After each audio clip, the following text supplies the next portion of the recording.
Kaya ayaw na ayaw ni Anthony Davis na may binabasag na record si LeBron James. Binulungan ni LBJ sa dulo. Ano kaya yon? Natawa sa nangyari si Jimmy Butler. Parang apoy na naglalakad itong si Tyler Hero. Grabeng ginawa niya sa third quarter. A quick 6 straight points for LeBron James sa pagsisimula ng laban kontra Miami Heat. Mga idol, ang pagbabalik ni LBJ sa kanyang former team. Mukhang na-jinx nakakampi ni LeBron James ang magandang run ng Lakers. Nag-2 small ba naman sa Miami mga idol early in the first quarter.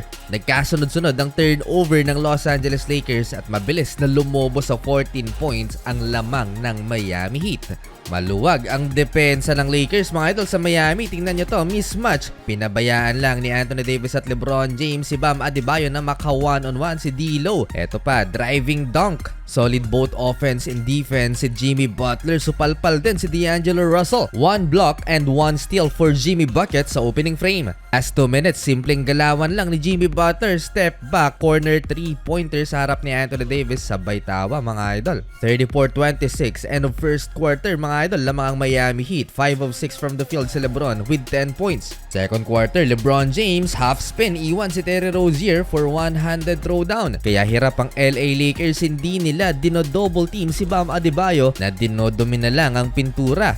Well, halfway na ibaba pa sana ng Lakers sa 10 ang lamang ng Miami Heat dahil sa effort pa rin ni LeBron James. Pero after ng timeout ni Coach Poe, eto na naman yung aggressive defense ng Miami.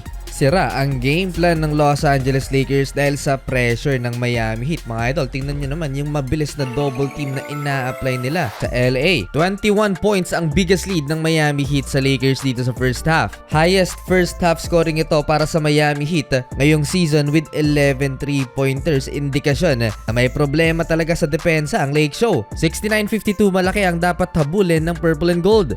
Start of third quarter, anyari sa depensa ng Lakers, nag-double team na nga, hindi naman nag-rotate si LeBron James. Nagtala pa ng back-to-back 3-pointer si Tyler Hero, 20 plus puntos na ang hinahabol ng Lakers. Wala pa ring rotation sa depensa, anyari kay Rui Hachimura, nanood na lang. 4 starters para sa Miami Heat ay nagtala na ng double-digit scoring mga idol. Under 9 minutes ng third quarter, finally, natuldukan na rin ang 3-point drought ni LeBron James after missing 25 straight 3-pointers. Dahil dyan, nalagpasan na rin ni LeBron James si Kyle Korver sa all-time 3-point made leader. Panibagong record na naman for LeBron James at ayaw ni Anthony Davis yan dahil tuwing may babasaging record nga si LeBron, natatalo nga sila.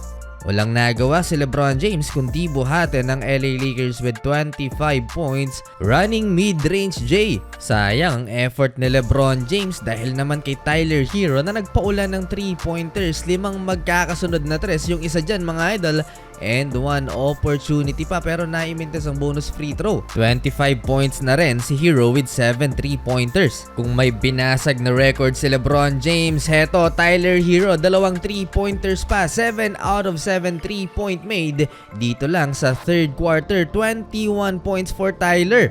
Sumali na din sa 3-point party si Kevin Love. Sobrang laki na ng hinahabol ng Lakers, 105-72. 9 3-pointers in total for Tyler Hero.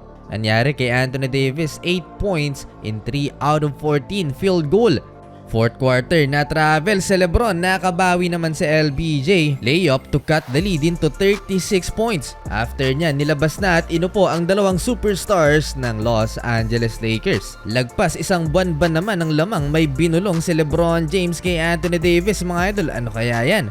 8 points lang si AD, 21% sa field, 29 naman si LeBron. Talo ang Lakers pero at least may record naman si LeBron. May franchise record din ng Miami Heat mga idol in threes.